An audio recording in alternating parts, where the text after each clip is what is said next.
नमस्कार, मी लतिका निंबाळकर. माझ्या चॅनलवरती तुमचं स्वागत आहे.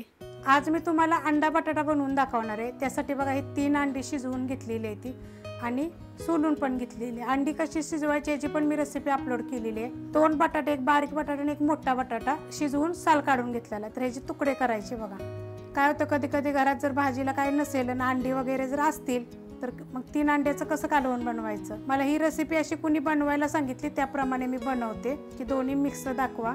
तर बघा, हे 3 अंडी होती आणि त्याच्यामध्ये बटाटा टाकायचं. आणि बटाट्याचे काय करायचे, थोडे मोठे मोठे फोडी करायचे. बघा, जास्त असे बारीक करायचे नाही. जर तुम्हाला पाहिजे असेल तुम्ही बारीक पण करू शकता. आणि एकदम जास्त गाळ असा बटाटा शिजवायचा नाही.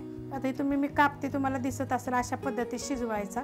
मग ते कालवण जरा चांगलं लागतं. टोप गरम करत ठेवलाय, त्यामध्ये तेल टाकून घेऊया. तेल तुम्ही आवडीप्रमाणे टाका. 1 ते 1.5 चमचा टाकायचा आणि गॅस बारीक केलेला आहे. तेल गरम झालेलं आहे, त्याच्यामध्ये जिरे, कढीपत्ता आणि एक मोठ्या आकाराचा कांदा बघा बारीक कापून घेतलेला आहे. कांदा चांगला भाजून घ्यायचा. कांदा बघा अशा पद्धतीत भाजून घ्यायचा आहे. त्याच्यामध्ये थोडीशी हळद आणि ह्याच्यामध्ये बघा थोडंसं सुक्कं खोबरं, 1 इंच आलं आणि 1 गड्डी लसूण, थोडीशी कोथिंबीर आहे, 2 कच्च्या मिरच्या मी कुटून घेतलेल्या आहे खलबत्त्यामध्ये. तुम्ही मिक्सरला केलं तर जास्त असं बारीक करू नका, म्हणजे कालवण जरा व्यवस्थित लागत नाही. अशा पद्धतीत कुटलं का नाही मग चांगलं लागतात. हे थोडंसं आपण भाजून घेऊया. अशा पद्धतीत बघा भाजून घ्यायचं. आता ह्याच्यामध्ये एक बारीक आकाराचं टमाटर एकदम बारीक कापून घेतलेलं आहे. आता गॅस बघा मीडियम करायचा. जास्त टोप गरम झाल्यामुळे मी एकदम बारीक केला होता. मिनिटभर परतून घेतलेलं आहे. आता त्याच्यामध्ये मीठ टाकायचं. बघा चवीप्रमाणे मीठ टाका.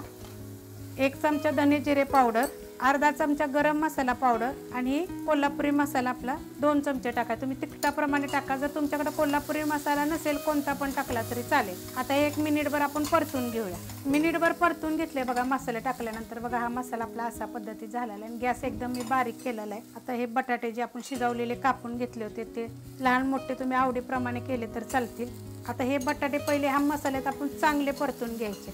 मसाल्यामध्ये बघा असे बटाटे चांगले परतून घ्यायचे. बघा अशा प्रकारे परतले गेले पाहिजेत, म्हणजे चवीला छान लागतं. हा आपला टोपची स्टीलचा आहे ना, तर बघा अजून हा एवढं केलाय तरी खाली लागला नाही किंवा करपलेला सुद्धा नाही. एकदम जाड असा टोप आहे. ह्याचे कमेंट आले होते, चांगल्या कंपनीचं आहे. तर आता हे चांगलं मिक्स करून घेतलेलं आहे. तर ह्याला असं आपण अंड्याला असं चिर द्यायची. एक 2 दिली तरी चालेल. आणि ह्याच्यामध्ये बघा गरम पाणी टाकायचे आपल्याला त्या कालवणामध्ये. अंडं नाही परतलं तरी चालेल, पण बटाटा चांगला परतून घ्या म्हणजे चवीला छान लागेल. आता गॅस वाढवते, एकदम बारीक गॅस होता. आता हे आपण मीडियम गॅसवर चांगलं उकळी फुटून देऊया.